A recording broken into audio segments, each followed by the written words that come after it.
I should have mentioned, that I did say that there's single particle work, but I think, these days ideas build so quickly on each other, and there was this work in the single particle context by at least one member of the audience, possibly two, Gil, on a driven version of the Majorana chain, which found these pi Majoranas, and in fact, the mathematics in the free fermion case of the time crystal and their problem is exactly the same. So I would encourage you to look it up. Okay, so now, as they say, for something completely different, I'm going to talk about something which I'm going to call operator hydrodynamics, and this is work with this group of people. Okay, so here's the plan, and since I'm only 35 minutes, instead of reading it out to you, I will simply execute. Operator spreading. So what's the question? So in the Heisenberg picture of quantum mechanics, you have a local operator in a many-body system. You evolve it according to the unitary, which gives you the time evolution. And what happens to the operator is that as with time, it gets more and more complicated. So if you were thinking of this in a textbook case as the exponential of some Hamiltonian times the time, as you probably know, an expression like this can be expanded in a series of nested commutators. The first term is the commutator of the Hamiltonian with the operator times the time, then the Hamiltonian with this commutator, and so on and so forth. So you get this infinite series, and clearly as you take more and more commutators, as you were asked to do during the lectures on linear quantum computing, right? You were asked to do the first commutator. That was painful enough. If Terry had asked you to keep taking commutators, you would have been in trouble. So it gets complicated. So we want to understand how complicated in what way. And the two axes of complication are it gets bigger, that's spatial spread, and then what I'm calling Hamming evolution, which is the question of how complicated does it get? If it was one spin, is it a 20 spin operator? And the Hamming term comes from the fact that if you're thinking in some space, labeled by Ising configurations, the spin configurations, right? There's a notion of Hamming distance. How far do you get from a given sequence? And then how does this vary depending on whether you have a system which is chaotic or ergodic and localized, and what happens if you have extra conservation laws? And last and not least, how do you detect it? How come this is not in the textbooks? Why doesn't everybody study it? Okay, so as always, once you start with a Gaussian system, which is one or more harmonic oscillators, or fermionic or bosonic.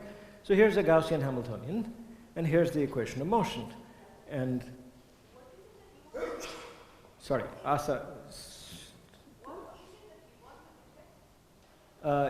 If supposing I knew the answer to how the operator evolves in an experiment, what do I look at? Right. So this is the solution. The solution is in terms of some Green's function. Indeed, this problem is, basically can be treated as a classical problem. That's the wonderful thing about quadratic systems, that you can solve them classically and quantum mechanically using the same linear differential equations. And so what happens to a Green's function is if it's a delocalized system, the Green's function will tell you that a signal from here spreads in some way, spatial spreading. And if it's localized, it won't spread. But in either case, one operator gave me a linear combination of one-body operators. So there's no growth in complexity.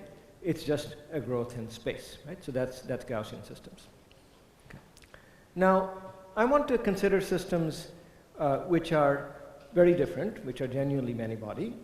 And for the most part, I'll talk about systems which are ergodic, and then briefly comment on what happens when systems are localized. So we want to understand what happens in an ergodic system. Now, the full ergodic system, again, has complications, which is it has potentially many conservation laws. In fact, if you think of your traditional textbook treatment of real-time dynamics, right, that's all hydrodynamics. I mean, you're taught, that hydrodynamics is what happens at long times. And I want to get to things which are not in hydrodynamics. These are operator hydrodynamics. So I want to start with a system where there is no hydrodynamics. So there are no conservation laws whatsoever. So I could make it Floquet. That would do it. But in fact, what I'll do is even better for analytic purposes. I will pick a time evolution which is given by a family of random unitary circuits. Now, my understanding is, since this happened before I was awake, that Professor Altman did introduce to you random unitary circuits. So just to remind you, I've got a set of qubits, and for example, I can do something like this. I take 1 and 2 and act on them with a 4-dimensional unitary matrix drawn from the Haar measure on that space, U4, act on these two, act on those two. And then I go to the next time step, and I simply swap, the order in which I do them, not 1 and 2, but now 2 and 3. And then I repeat that pattern, but each one of these blobs is a randomly picked unitary from the group U4. If these were, qubits, if there are higher dimensional qubits, then they are unitaries from a larger space. So far, so good? Okay. So obviously, this is like having a time-dependent Hamiltonian and a spatially and temporally random Hamiltonian. But the temporal randomness actually is what is governing from the point of view of physics. And such a system is not going to localize. Okay? It's going to have no extra conserved quantities. So you should expect this system to be a good model for an ergodic system. This has a long history in quantum information. Into CMP, it was introduced by Adam Nahum and co-workers who have done a lot of really beautiful work on it. Okay. All right. So for the most part, I'll use the language of qubits, but you could imagine a local Hilbert space of dimension q, which generalizes that of a qubit. The sigma z, so think of these as, think of locations on a clock, and so the location of where you are on the clock is z. So if the clock has just, noon and, sort of 12 and 6, that's your qubit. And if it has more of them, then it's some q state system. And sigma x is replaced by the operator that moves you along it. And then you get, then they're complex numbers, but basically the usual Pauli commutator is replaced by some root of unity, so instead of anti-commuting, they pick up this phase. And they have both of those operators have the property that if you take q powers, you get the identity, much as if you square any of the Paulis, you get 1. Okay, so this is important just because it's very useful to use q as a parameter and to think of the large q limit. But if you didn't follow any of this, you can just keep thinking of your old friends, the Paulis. Okay, but the generalized Paulis are products of x's and z's.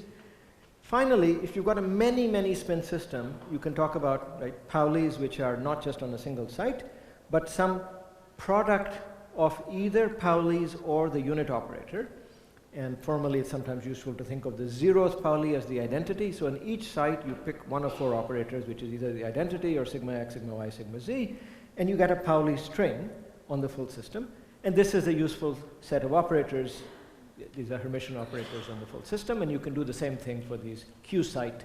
So this is formally what I've written down there. Yeah. All right. So here's our problem. Given a random unitary circuit, start with some local Paulis, evolve it, and tell me what are these numbers at time tau for the expansion of this operator in the Pauli string basis. Right? So maybe you start with a site operator x at site 0, sigma x, and 20 steps later I want to know, what size strings do I have, what numbers are in front of them. So if I could solve this, I would have completely outlined the evolution of this operator. Now, random unitaries, as I said, have no conservation laws. So our old heating logic from Cloquet says that, in fact, if you started with low entanglement states, they should evolve into high entanglement states because high temperature is also high entanglement, right? Volume law entanglement corresponding to infinite temperature. And so basically, that's the physics of these Cloquet random unitary circuits, is that they are ways of heating up the system to infinite temperature. Again, temperature as such is not defined, but in terms of entanglement, you can give it a meaning. Okay, so the claim is going to be that the properties that we will uncover for operator growth in this model will be useful and should be the same as you would expect in a system with no conservation laws, such as the Cloquet system, which does not have this complete randomness. But more generally, a lot of it should show up even in systems with Hamiltonians. once you take into account the extra conservation law. And indeed, for many purposes, we find that the extra conservation laws give a weak correction to the picture that I will describe, even though for most of the things that you can measure, it is these weak hydrodynamic corrections which are the full story. So the punchline is, the punch picture is going to be that you have this new operator hydrodynamics that you can discuss, at least in one dimension. There are versions and higher. Gives you a very nice picture of the operator. Most correlation functions are affected by it extremely weakly, which is why you've never heard of them. The correct correlation functions are affected by them strongly, and you have heard of them, out of time order correlation functions. And so that's how these two bits of different hydrodynamics will fit together in our new and revised picture of time evolution in many body systems. Okay, the reason we do random circuits is not that any one of them is easier to do, it's actually harder, but simply because if you average over all possible circuits, there are things you can calculate better. This was already known a while ago by the work of these people. Okay. All right. Oh, I didn't start this. Sorry, I lost track. I was supposed to start. So how many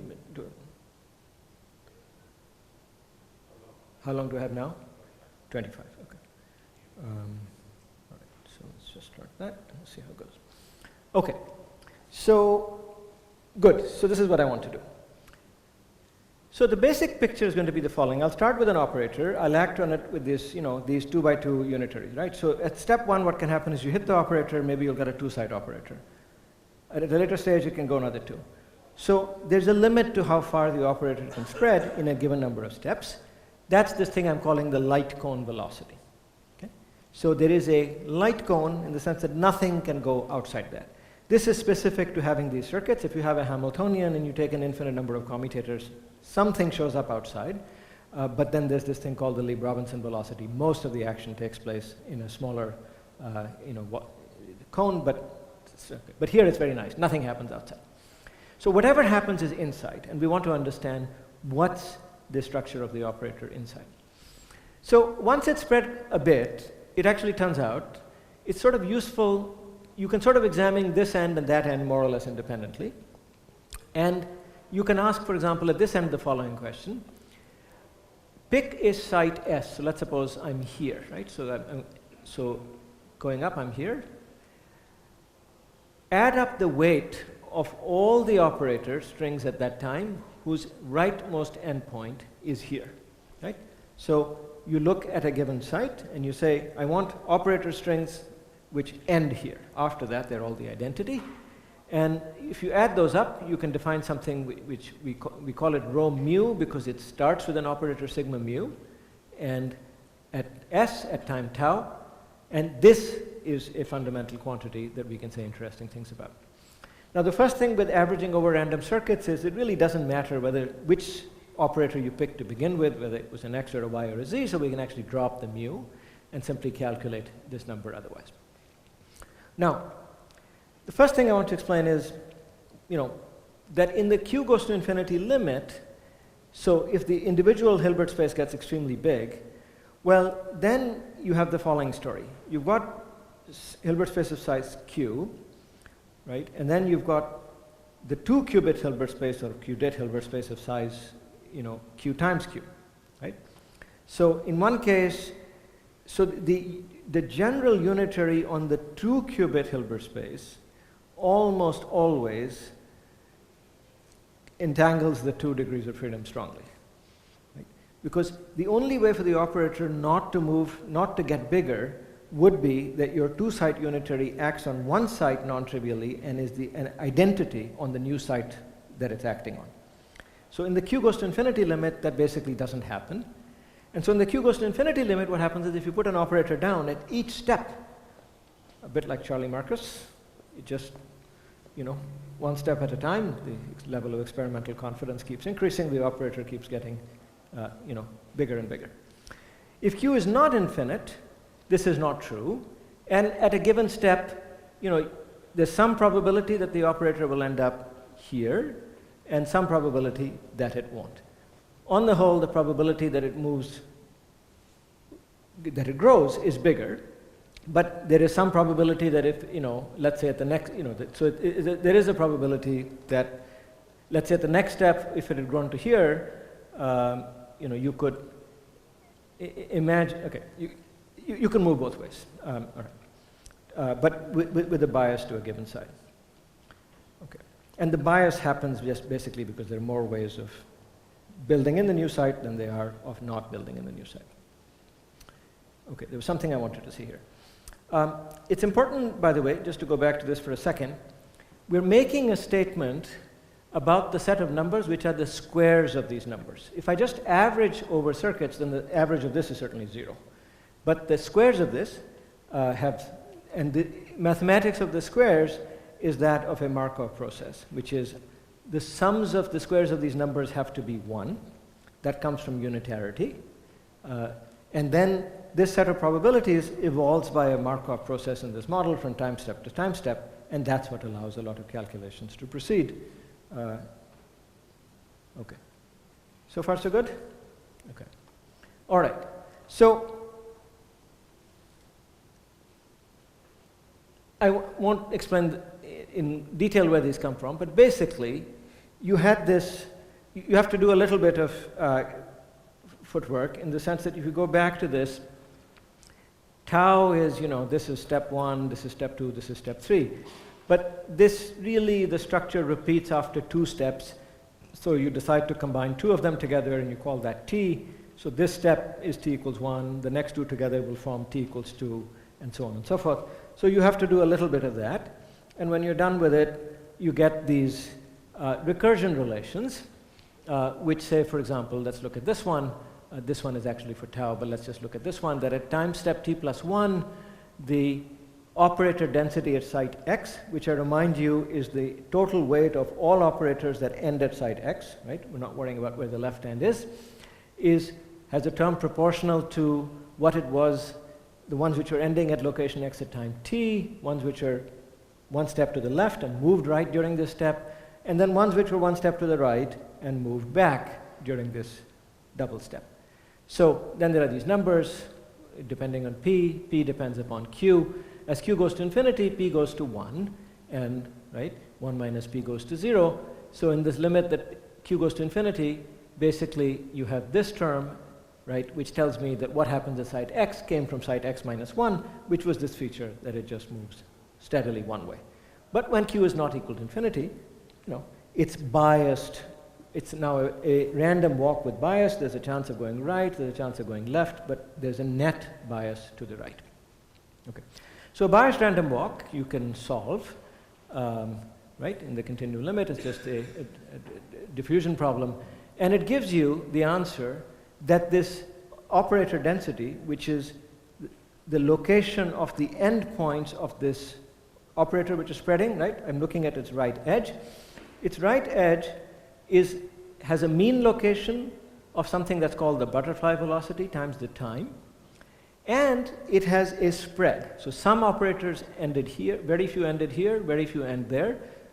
The most probable ending point is here, but there is a spread, and the spread itself grows like the square root of time, looks like diffusion, so there is a diffusion constant, operator diffusion constant, which characterizes that. So all of this just comes out of solving that simple bias diffusion problem. So now we have, for these random circuits, averaged over all circuits, a very simple picture of how the operator spreads. It grows, there's a front that moves at the butterfly velocity, the front itself widens as time goes on, like the square root of time.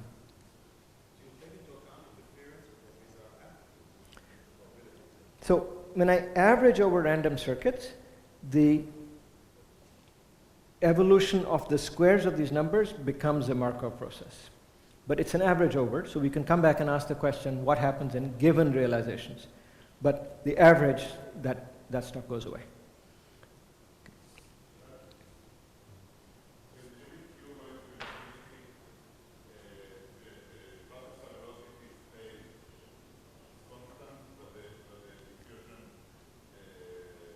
Correct.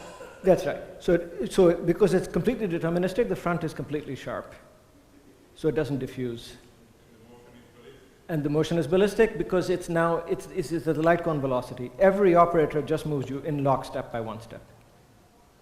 So absolutely, what you're observing is what you get from that picture. It just grows, deterministically. Yeah. I mean, maybe I'm not. So in the Q goes to infinity limit, the single side operator, you act on it, the unitary becomes a 2-side, becomes a 3-side, becomes a 4-side. Just there's no going back. It's yeah. It's going to make a political joke, but I won't.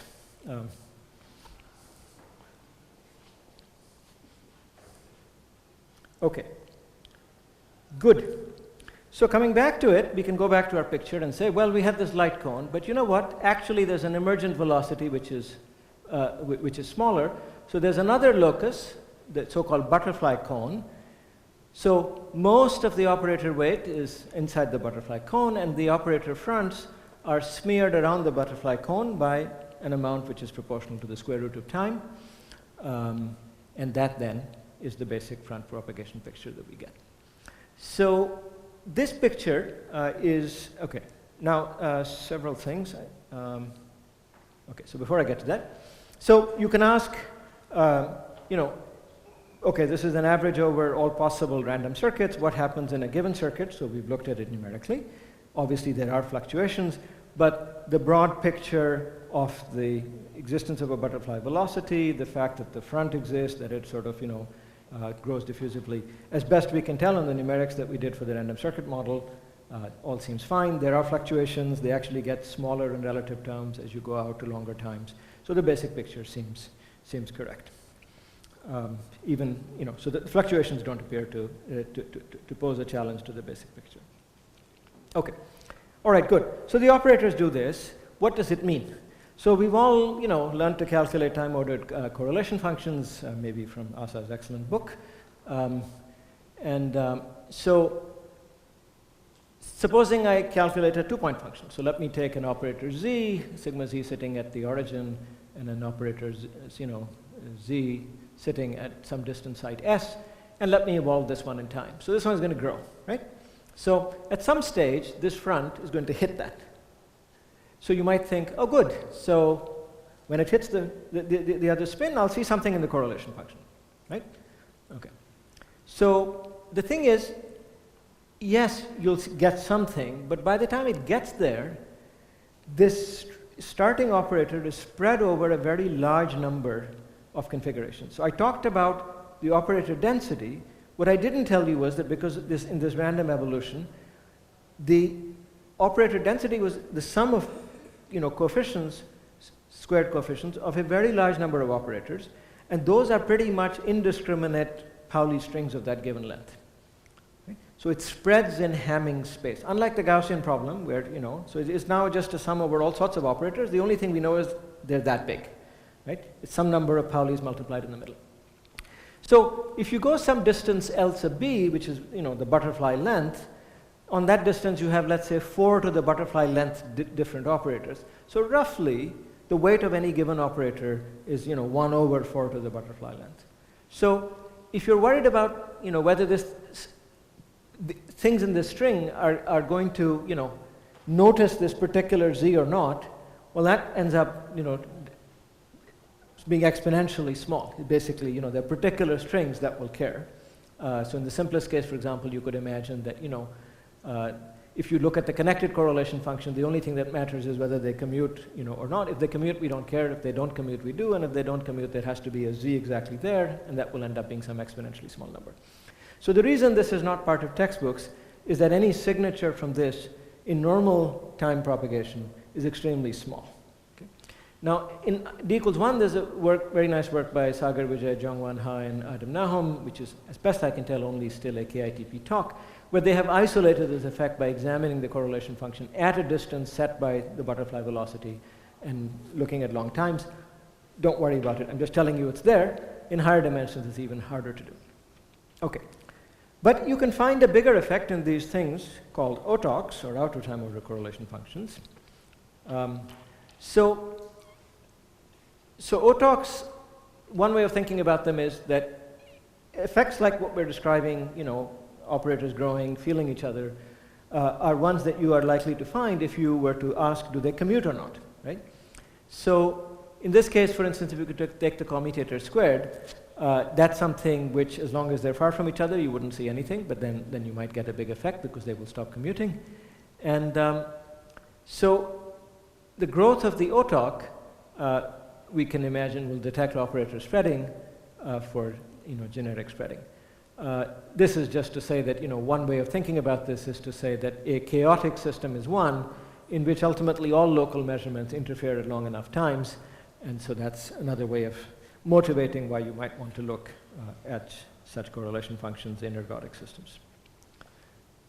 Okay, so now I can expand that commutator squared, and it has two terms. Well, actually it has three terms. So two of them, AA and BB, just look like the standard time order, so we ignore them. Then there is this sort of cross term, which is out of time order because you go 0t, 0t, and you can focus on this piece of that commutator squared, and that's the OTOC. Another way of thinking about it is that there are two states that you construct by acting with these operators in different order, and the OTOC is essentially their overlap. And if it vanishes, that signals this butterfly effect where small changes have large consequences. Okay, for our point of view today, the thing is the OTOC turns out to be the place where the operator spreading phenomenon can be seen to have a big effect. Okay, so this is the commutator squared divided by 2, which ends up looking like an OTOC. Here it is on the right-hand side. So for random unitary circuits, I will have some initial state psi, and in it, I will calculate this OTOC. I expand it, I average over circuits. That simplifies life a great deal. This particular number called the cosine has to do with the fact that once mu is set equal to nu, I've got to move this past, and there is some phase that I pick up, or some sign if I'm looking just at Pauli's, but phase if I'm looking at qubits. And so that's the number. So formally, there's a calculation like that I have to do. Okay. The bottom line is, when we do the calculation for these random circuits, what we find is that this object, which is now the original commutator squared, is as promised small at small time. So I'm looking at distance s. It takes time s over the butterfly velocity for the front from the first operator to reach the second operator. Before it reaches, the commutator is 0, right, basically. Then it sees the leading edge of the front and it starts to grow. And then eventually it saturates at 1. So after that time, they basically have trouble commuting.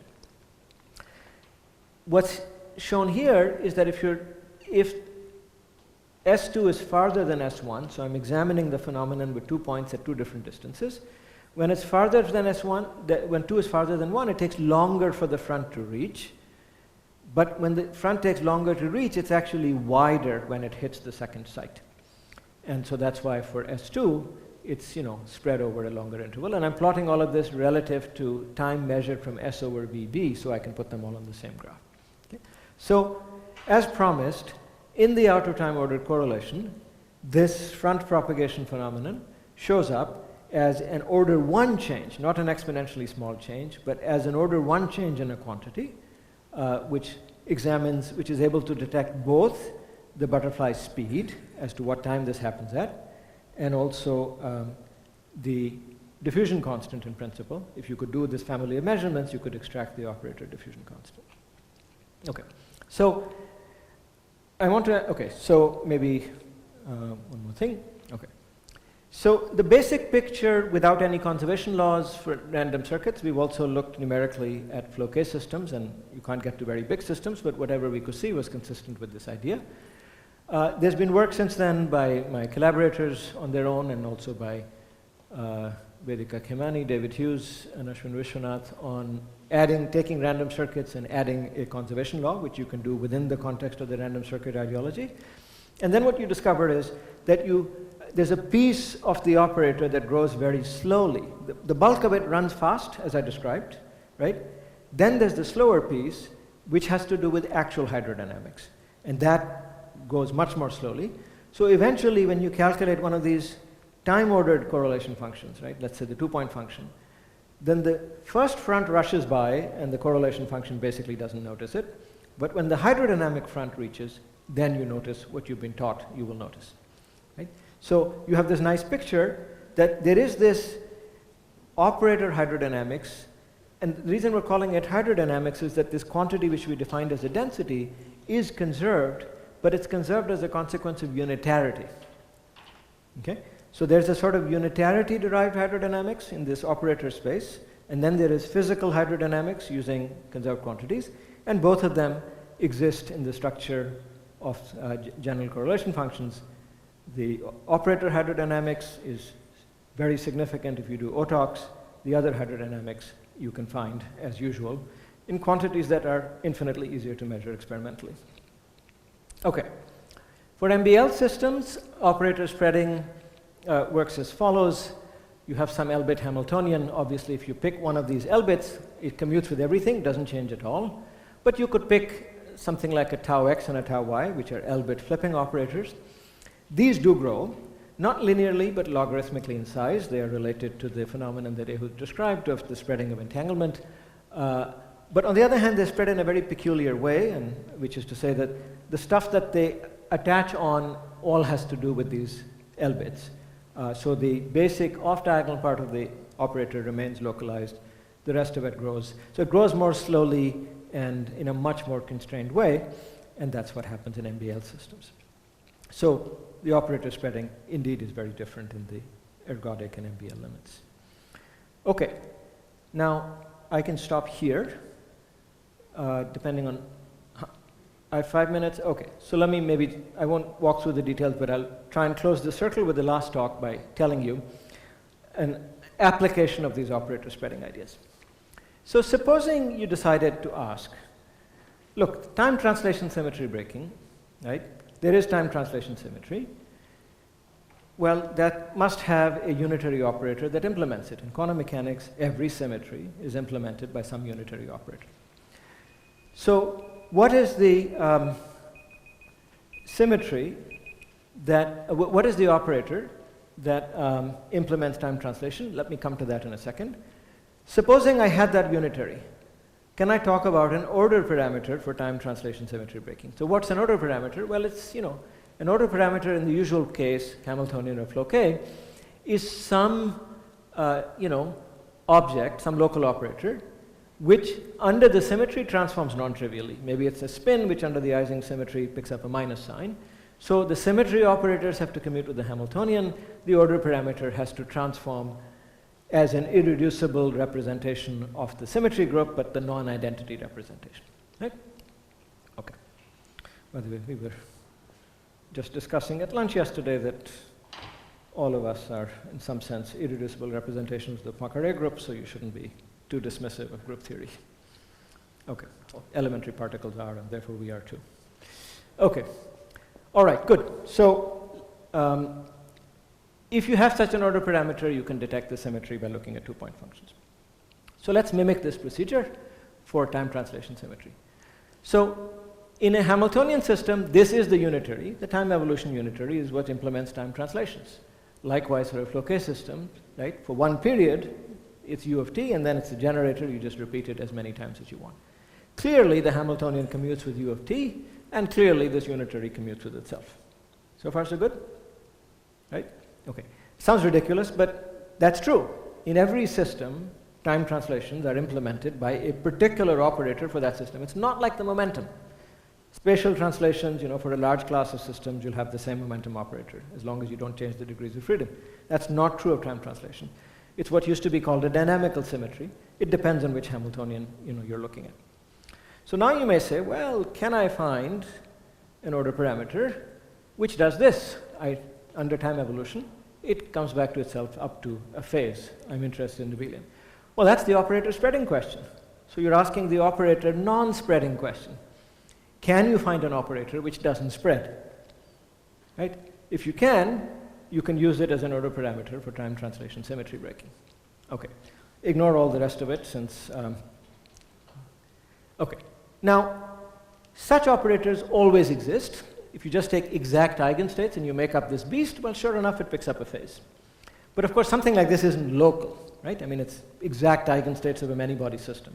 That's not very helpful. So the question is, do we need some local? And so it's clear, I said for an ergodic system, the operator will spread. I said for an MBL system, the operator will spread. So for both Hamiltonian systems, I sort of ruled out the possibility of finding such things. So that only leaves flow-k MBL systems, because I already argued that flow-k ergodic systems or flow-k chaotic systems are the same as, Hamiltonian ergodic systems. So the only place to look is flow-k MBL.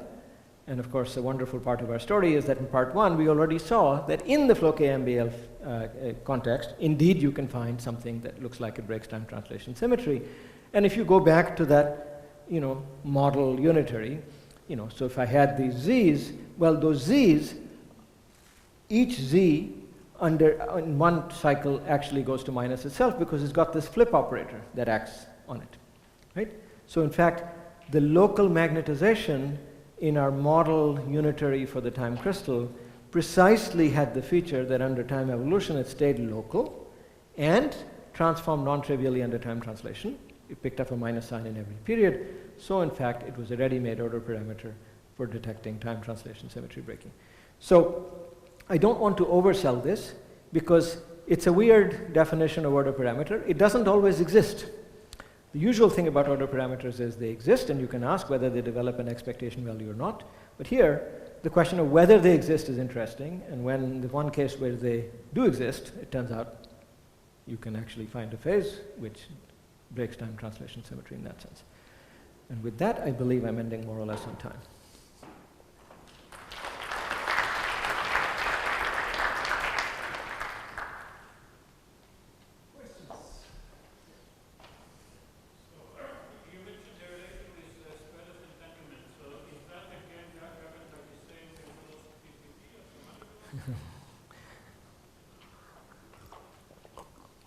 So there is this definition of an entanglement velocity, and that comes out different, I hear. I don't have a coherent view on whether I should be impressed by that difference. I mean, it's the entanglement entropy grows, and you say, well, if it's this number times this length, then, but I haven't thought very deeply about it. The number does come out different, but if you're looking in the Heisenberg picture, there's not an entanglement velocity sitting in the growth of the operator. So, yeah, so it may be that it's an artifact of definition, but I'm not sure. I think it comes out smaller, as I remember. I can check, but I think it comes out smaller. But yeah.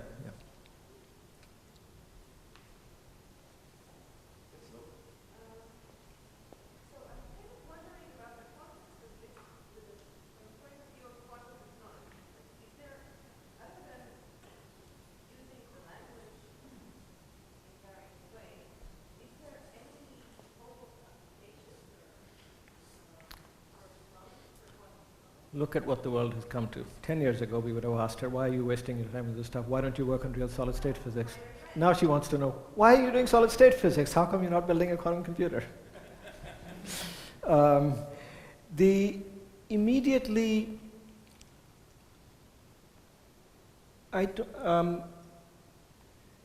So you could say that, not directly. The hope would be, I think, that maybe, a quantum computation. No. Come on. No, I understand. But, if you were in my shoes, would you turn down such an inviting target? Of course not. So, broadly speaking, I guess if you, coming back to how I'd like to think about some things, if you think of the space of unitary circuits, right, as the space of possible quantum computations or something like that, so then I think these sorts of questions, ergodicity, localization, are maybe interesting in thinking in that way. So that's, I think, at a somewhat theoretical level. I know that, for instance, scrambling spreads information in some very non-local way. Can you use that as a code somehow? I mean, if you could recover it, or can you not recover it? So you could imagine that analogs of classical results on random codes and things like that, may turn out to be connected to some of the physics, that we've been exploring. So that would be, but for the most part, it's parasitic in the sense that, people who want to make you happy are building devices, which can now measure things that would be otherwise hard to look at. So it's actually turning out to be very good for us.